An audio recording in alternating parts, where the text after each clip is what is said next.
छोटे छोटे लीव्स बन जाते हैं, बंचिंग लीव्स होते थे ऊपर टहनियों पे, छोटे छोटे लीव्स आते हैं। उसके बाद एक और एलिमेंट से उसको कहते हैं हम सल्फ़र। सल्फ़र जो है वो बहुत ही ज़रूरी एलिमेंट माना जाता है, जो हमारी क्रॉप्स जिसमें तेल निकलता है। फ्रूट्स में भी उसका है थोड़ा है, लेकिन जो हमारे ऑयल सीड बेयरिंग क्रॉप्स होते हैं जिनमें जिससे हमें तेल मिलता है, जैसे हमारे पास सरसों है ना, सरसों जो है अगर उसमें सल्फ़र की डिफिशिएंसी होगी तो वहाँ पे ऑयल कंटेंट जो है वो डिक्रीज हो जाता है। तो सल्फ़र जो है ऑयल बेयरिंग एलिमेंट्स है। जहाँ पे भी जिस क्रॉप में भी जो क्रॉप हमारी ऑयल कंटेंट देती है या ऑयल जिससे हमें मिलता है, ऑयल को बढ़ाने के लिए सल्फ़र का अहम रोल है। तो अगर सल्फ़र नहीं होगा ज़मीन के अंदर तो उस जगह पे या वहाँ पे जो भी हम क्रॉप लगाएंगे तो वहाँ पे ऑयल कंटेंट जो है डिक्रीज हो जाएगा। ठीक है। उसके बाद एक और एलिमेंट आता है, उसको कहते हैं मैग्नीशियम। मैग्नीशियम जो है वो फोटोसिंथेसिस, जो भी ग्रीन एक्टिविटीज़ होती हैं, मैन्युफैक्चरिंग ऑफ जो भी ग़िज़ा बनाता है ना पौधा, फोटोसिंथेसिस पढ़ा है आप लोगों ने, मैन्युफैक्चरिंग ऑफ फूड्स, ठीक है ना, कि प्लांट्स अपना मैन्युफैक्चरिंग फूड करता है तो उसकी साइकिल के बीच में सेंटर पोर्शन में मैग्नीशियम का एक एटम होता है, तो वो मेजर रोल प्ले करता है फोटोसिंथेसिस एक्टिविटीज़ को कवर करने के लिए। ठीक है ना, तो उसका होना भी ज़रूरी है। अगर वो नहीं होगा तो पौधे के जो पत्ते जो होते हैं वो येलोइंग जैसे होते हैं, उसकी डिफिशिएंसी और सेम एज द जो नाइट्रोजन डिफिशिएंसी होती है सेम हो जाती है। ठीक है, तो उससे भी पौधे की जो ग्रोथ है रिस्ट्रिक्ट हो जाती है, क्योंकि वो जब अपना खाना ही नहीं तैयार करेगा तो जब खाना तैयार नहीं होगा तो उसको खाना कैसे मिलेगा। ठीक है ना, तो हमारा किचन जो है तो वो लीफ जो है प्लांट्स का क्या है, फूड फैक्ट्री, फूड फैक्ट्री है, एज ए किचन है ना। लीव्स को क्या बोलते हैं, किचन, किचन ऑफ प्लांट्स। ठीक है ना, तो जब किचन में एनर्जी नहीं होगी, खाना ही नहीं तैयार होगा तो हम कैसे प्लांट्स कैसे खाएगा, तो इसलिए वहाँ पे मैग्नीशियम होना ज़रूरी है। और एक और एलिमेंट्स है जिसको कहते हैं हम बोरान।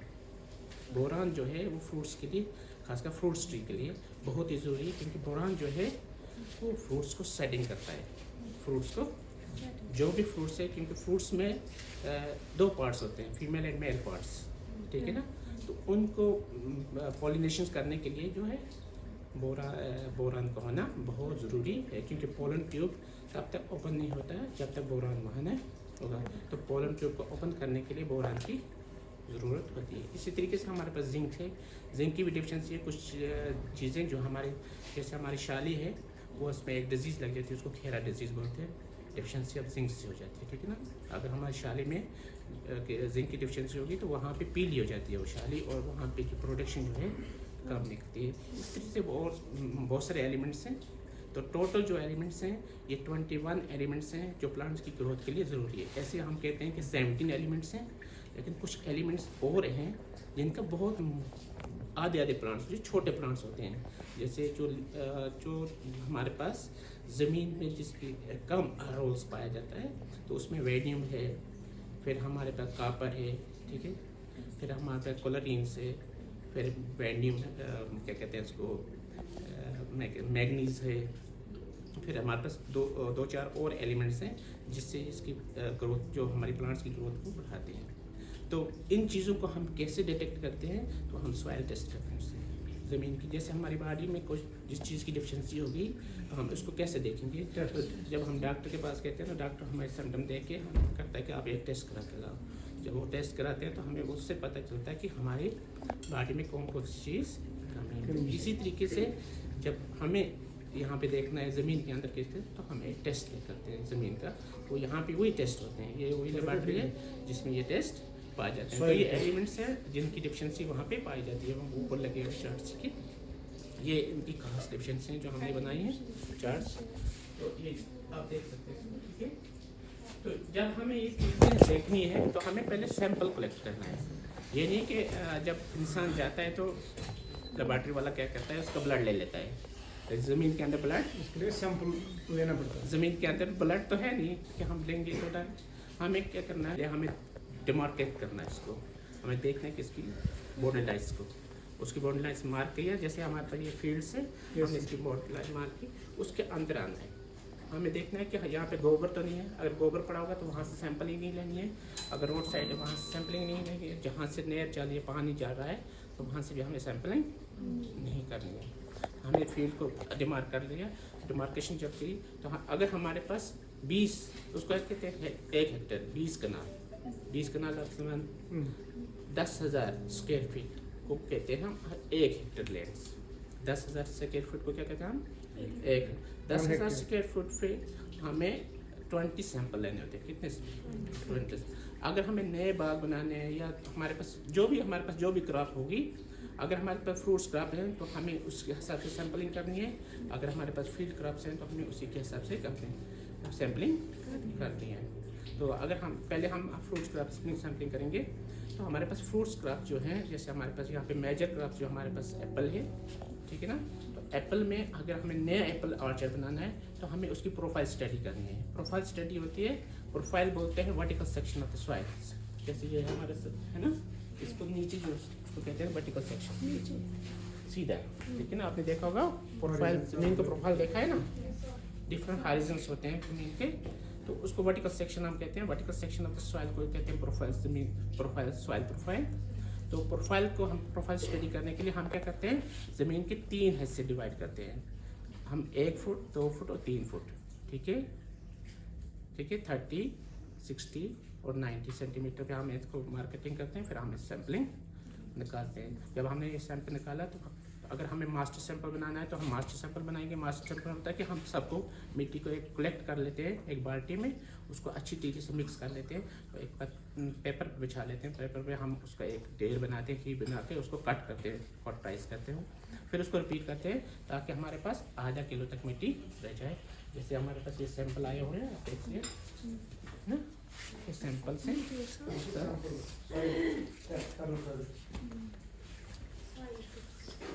ये देख लीजिए, ये सैंपल हमारे पास कलेक्ट है। जिसका भी सैंपल होगा, इंडस्ट्री वाले का होगा तो इंडस्ट्री वाले का नाम लिखते हैं, फिर उसकी कंप्लीट डिटेल लिखते हैं, इसमें कौन कौन सी वैरायटी है, किस एज क्या है प्लांट्स की, तो उसके हिसाब से फिर लाते हैं हम वो लेबोरेटरी में भेजकर हम यहाँ पे टेस्ट करते हैं। हमारे पास मुख्तलिफ कहते हैं। सबसे पहले जो टेस्ट किया जाता है उसको कहते हैं हम pH, ठीक है। pH जो होता है वो एसिडिटी को करता है, कंसनट्रेशन ऑफ हाइड्रोजन आयंस, ठीक है। pH को हम देखते हैं कि ज़मीन के अंदर, जैसे हमारी बॉडी का pH देखा जाता है ना, हमारी बॉडी में कितना pH है, ठीक है। अगर हमारी बॉडी का pH एसिडिक होगा तो वो अच्छी बॉडी, ठीक है ना। इसी तरीके ज़मीन के pH को देखा जाता है। ज़मीन को हम क्लासिफिकेशन करते हैं on the base of pH to 3 classes, 3 classes में ज़मीन को क्लासिफिकेशन करते हैं, हम क्लासिफाइड करते हैं इनटू 3 क्लासेस। तो पहला क्लास जो है, इसका जो एक साइंटिस्ट था सेरोसन, उसने 1906 में एक हमें स्केल दिया था। एक साइंटिस्ट था, तो 1906 में उसने हमें स्केल दिया था, उससे 0 to 14 स्केल था। स्केल में तादाद कितनी थी? 0 to 14। तो उसने 7 उसका मिड पॉइंट रखा था। क्या रखा था? तो 7 के बीच में, 6.5 to 7.5 के बीच में जो भी pH आएगा उस सॉइल को हम न्यूट्रल सॉइल बोलते हैं, ठीक है। क्या बोलते हैं उसको? न्यूट्रल। और 6.5 से नीचे जब pH कोई आएगा उसको हम एसिडिक सॉइल बोलते हैं, ठीक है। और 7.5 से ऊपर होगा तो उसको सलाइन सॉइल बोलते हैं, ठीक है, ठीक है। समझ आई? ये आपको कभी भी किसी भी एग्जाम में ये चीज़ें पूछी जाती हैं, ठीक है ना, pH की। तो pH के बेस पे हम क्लासीफाई करते हैं into 3 classes, neutral, acidic and saline soil, ठीक है ना।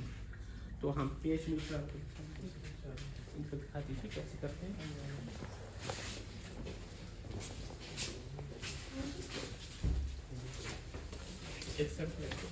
सॉइल सैंपल लेते हैं पहले, इसमें 1:2 रेशियो में सॉइल डालते हैं, फिर डिस्टिल्ड वाटर डालते हैं उसमें, फिर एक सस्पेंशन बनाते हैं उसको तैयार करके, फिर हम pH मीटर पर डालते हैं। पहले उसको कैलिब्रेट करते हैं बफर से 7 pH और 4 pH से, फिर सैंपल उसमें डाल देते हैं।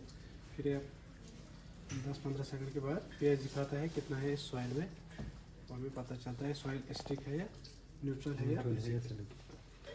इसी हिसाब से हम फिर रिकमेंडेशन देते हैं फिर फार्मर्स को, आपको क्या करना है। अगर एसिडिक होगी तो फिर क्या करना है, और बेसिक होगी तो आपको क्या करना है। Okay, thank you.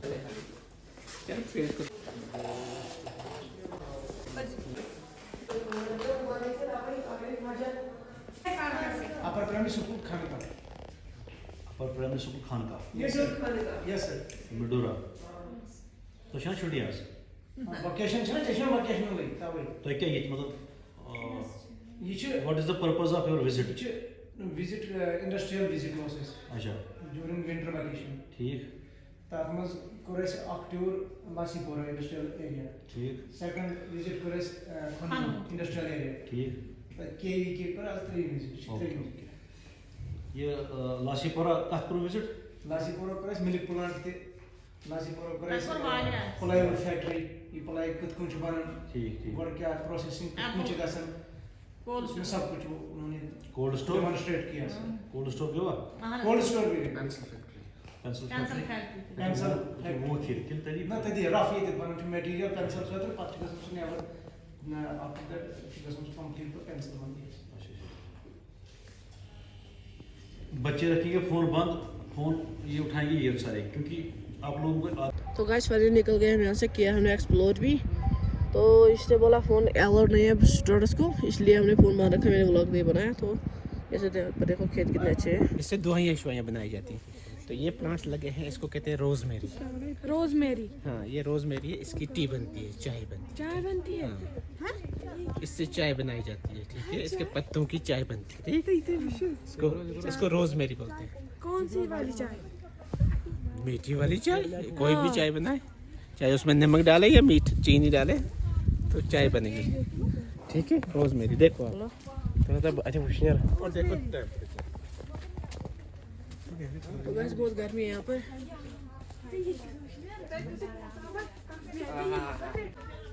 अच्छा परफ्यूम रोजमेरी, बहुत बढ़िया, बहुत बढ़िया, बहुत बढ़िया।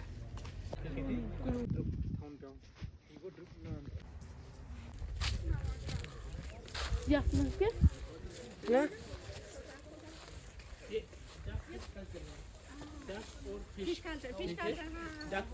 इसमें बतख और फिश है, डक्स और फिशेस।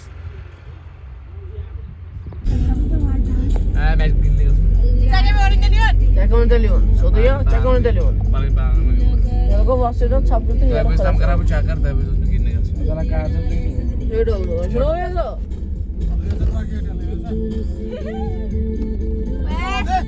Nama saya.